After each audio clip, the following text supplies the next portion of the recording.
Hello. September 1991.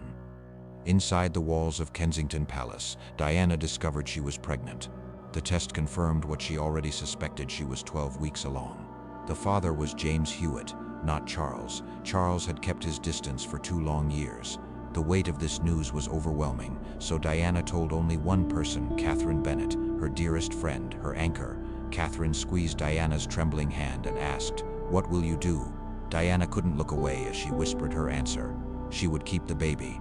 But secrets don't stay hidden for long in a palace full of whispers. By October, the news had already leaked.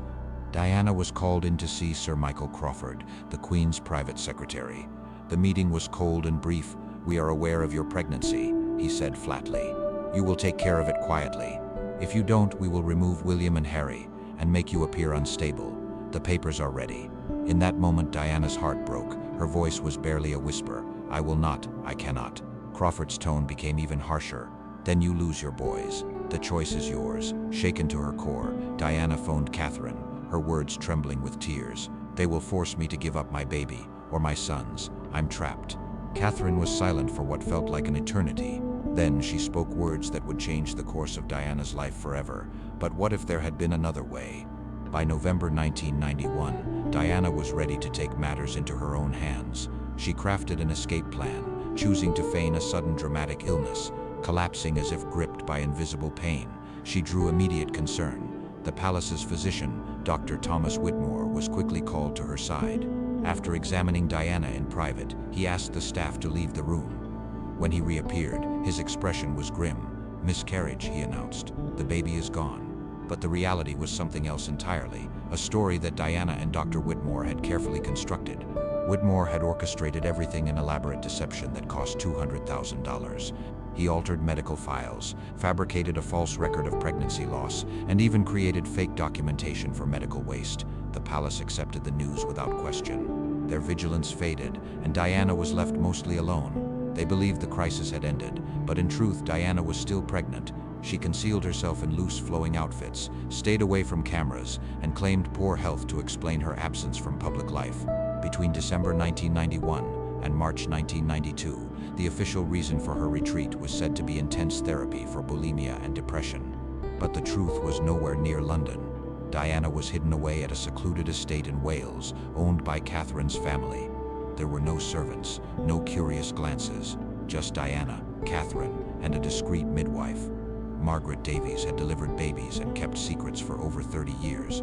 On April 3, 1992, Diana went into labor, not in a hospital, but in a quiet bedroom. There were no official forms, no hospital staff, only Margaret, Catherine, and the sound of Diana's anguished cries filled the room. At 3:47 that morning, a healthy baby girl was born, radiant and perfect. Diana held her daughter close for 2 precious hours, her face streaked with tears, her eyes memorizing every detail. With a trembling voice, she confessed her heartbreak. "I'm so sorry," she whispered through her sobs. "I can't keep you here. They will find you. They will hurt you. But I love you. I always will." Every detail had been carefully planned. Catherine had found a couple, Thomas and Anne Fletcher, who couldn't have children, living far away in Yorkshire, far enough to ensure safety. They would raise Diana's daughter as their own, hiding the truth forever. With a heavy heart, Diana signed the adoption papers. Everything was kept private. There was nothing to connect this child to the royal family. On the record, Anne Fletcher was listed as the mother. Diana's name was never mentioned. The baby was named Emma Fletcher. Standing at the window, Diana watched as Catherine drove away, her daughter bundled up in the back seat, disappearing into a life Diana would never know. Something inside Diana withered and faded away. 2 weeks later, she returned to London, but she was different, frailer, quieter, a shadow of who she once was. The official story at the palace was that she had recovered from her miscarriage. Charles never asked any questions. The Queen remained silent. As far as they were concerned, the ordeal was over. They never looked back. But for Diana, the story didn't end. For 5 long years, the secret weighed on her. Every year, Catherine would visit quietly, bringing new photographs. Emma, at age 1, then 2, 3, 4, and 5. In each picture, Emma blossomed, safe, cherished, and blissfully unaware of her true origins. Diana kept these photos locked away, hidden deep in a private safe. Each night, she'd look through her daughter's pictures, wipe away her tears, and try to find sleep. In 1997, Diana's life ended tragically in Paris. While searching through her belongings, they discovered a locked box. Inside, there were snapshots of a young girl, no names, no explanations, just dates written on the back. Emma at 2, Emma at 4, Emma at 5. The palace collected the box, locked it away, and never spoke of it again. Meanwhile, Emma Fletcher's life unfolded quietly in Yorkshire. She grew up surrounded by love, cared for by Thomas and Anne, never knowing her story had started somewhere else or that she wasn't their biological child. Thomas and Anne kept Emma's origins a secret, believing this was the kindest gift they could give her. Emma grew into adulthood, building a life as a school teacher. She married in 2015, and together they welcomed 2 children. Through it all, Emma never doubted her place in the Fletcher family until 2024. That year, her mother Anne passed away. While sorting through Anne's belongings, Emma discovered a letter in her mother's familiar handwriting, dated 1992. It began, "My dearest Emma, if you are reading this, I am gone and you have a right to know the truth. You were born on April 3rd, 1992, but not to me. Your birth mother gave you to us. She could not keep you, and there were powerful people who would have hurt you if she did. She loved you with her whole heart and let you go so you could be safe. There's a name and a number, Catherine Bennett. She has the answers you're looking for." Emma's hands trembled as the truth sank in. Everything she thought she knew about herself suddenly changed. Without hesitation, she called the number. On the other end, Catherine, now 78 and living in Syria, answered with a gentle voice. "I have waited more than 30 years for this call," she said. 3 days later, Emma set off to meet the woman who could unravel the mysteries of her past. Catherine's home was a quiet sanctuary, sheltered from the outside world. As Emma entered, Catherine studied her closely, a long, searching gaze. "You are the mirror image of someone I once knew," Catherine murmured. Emma's voice trembled. "Of whom?" Catherine's reply struck like thunder. "Your mother, Diana, Princess Diana." Emma's world seemed to shift. Catherine reached for a photo and slid it across the table. There was Diana, in 1992, cradling a newborn, her eyes filled with fierce, aching love. "That is you," Catherine explained softly. "Your mother brought you into the world in total secrecy. On April 3rd, 1992, the royal family insisted she end the pregnancy, but Diana would not bend. She hid everything. She only surrendered you so you could live safe, free from harm." Emma could barely speak, her chest tight with emotion. Diana, Princess Diana, was her mother. "Prove it," she whispered, torn between doubt and hope. Catherine opened a drawer and pulled out a sealed envelope. "Diana left this," she said softly, "for when you finally uncovered the truth." Emma's hands trembled as she broke the seal. Inside, the handwriting was unmistakable. "My darling daughter, if you are reading these words, then the truth is no longer hidden. I am your mother. Letting you go was my greatest pain, but it was the only way I could protect you." Diana's letter was honest and clear, a mother's fierce truth. She wrote, "The palace would have broken you. They would have bent you to their will and used you for their own purposes. I wanted you to have something real, a life free from royal chains. I pray you can find forgiveness in your heart. From the moment I knew you existed, I loved you beyond words. That love never faded. Each night, I held your photographs, imagining what you were doing and who you were becoming. My pride in you grew, even though I never had the privilege to know you. You are my daughter. Yes, you are a princess by birth. But above all, you are your own person, living, joyful, complete. That was always my hope for you. All my love, always your mother, Diana." Tears streamed down Emma's face, matched by Catherine's silent sorrow. "There is something else," Catherine said softly. From a small box, she took out a hospital bracelet. "Emma Fletcher, born April 3rd, 1992, at 3:47 a.m., and a delicate lock of baby hair. If you wish, we can confirm it with absolute certainty." Her voice gentle. "Diana's personal effects, her hair, her medical files, they're still here. We could seek scientific proof." 2 weeks later, the DNA results arrived. The conclusion was undeniable, a 99.9% match. Emma Fletcher was, by blood and by truth, Princess Diana's daughter. The shock of it held her in her seat. She was Princess Diana's daughter, sister to William and Harry. When she was born, Emma stood 6th in line for the throne. Yet the world had no idea she existed. "Am I the only one?" Emma whispered. Catherine nodded solemnly. "The palace found out in 1992, she explained quietly, but everything was covered up. They believed Diana had lost the baby.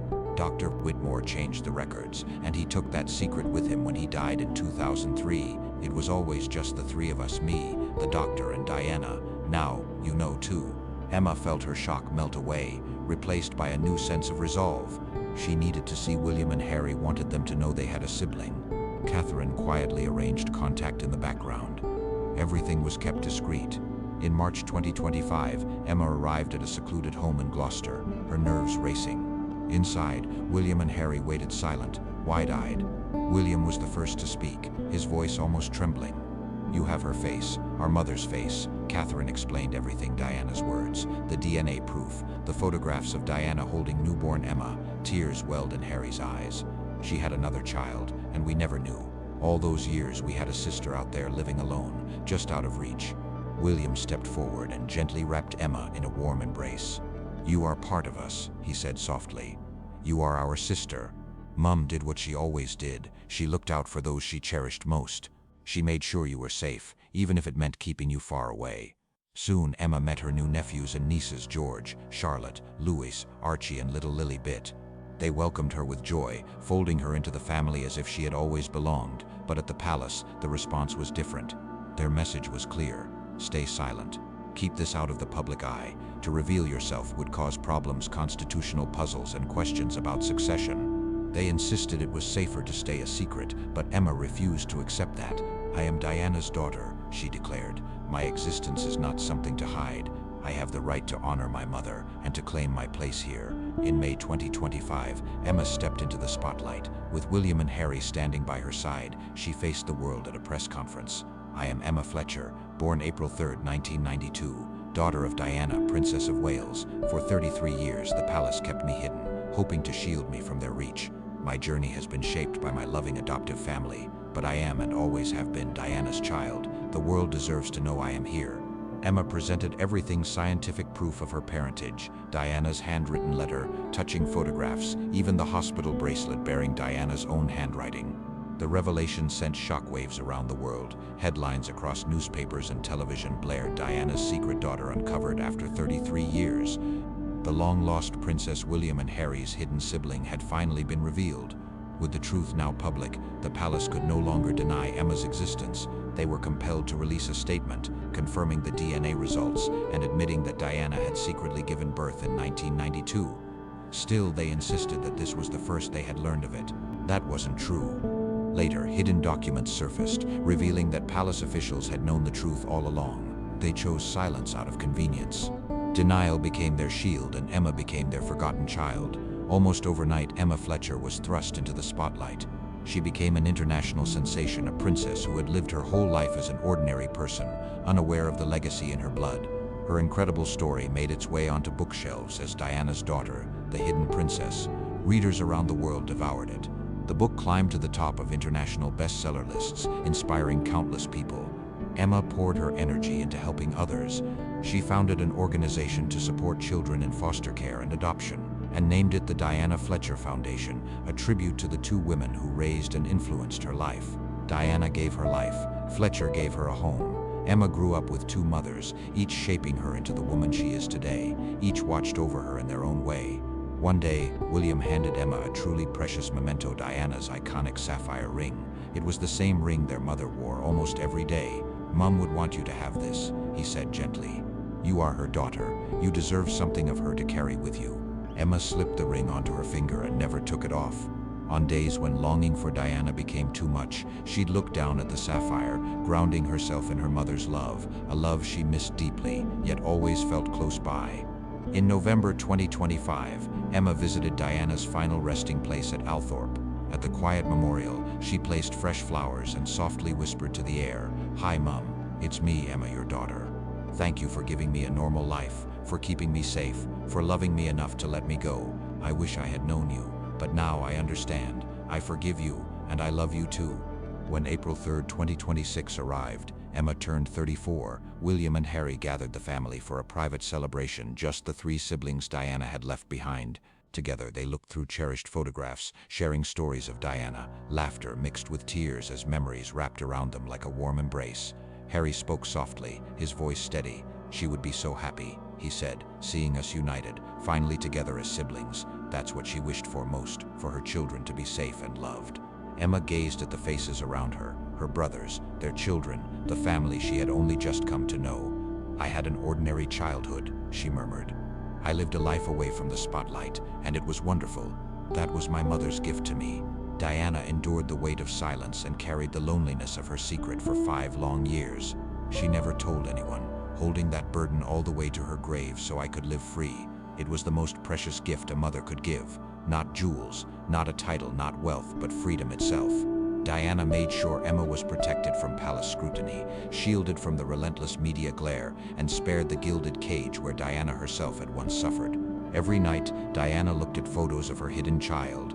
She loved a daughter the world never knew, always protecting Emma from a fate she couldn't escape. That was Diana's true courage, putting her child's happiness above her own, and doing whatever it took to keep Emma safe. For just 2 short hours, Diana held her newborn daughter, memorizing every feature of Emma's face. Then, with quiet resolve, she let her baby slip into an ordinary life, a life of freedom, untouched by royal burdens. Diana gave Emma the one thing she never had herself. It would take more than 30 years before Emma truly understood the depth of her mother's sacrifice. Letting go was Diana's most profound act of love. It began in September 1991, when she discovered she was expecting a child. By April 1992, Diana had secretly brought Emma into the world, narrowing her life to protect her daughter. Her time was cut short in August 1997, but she died holding tightly to the secret of Emma. It wasn't until May 25 that Emma finally stepped out of the shadows, claiming her place as the daughter Diana had hidden to keep her safe. Emma was the princess who grew up in freedom, Diana's final gift to the child she cherished but could never publicly claim a life unbound. Bye-bye.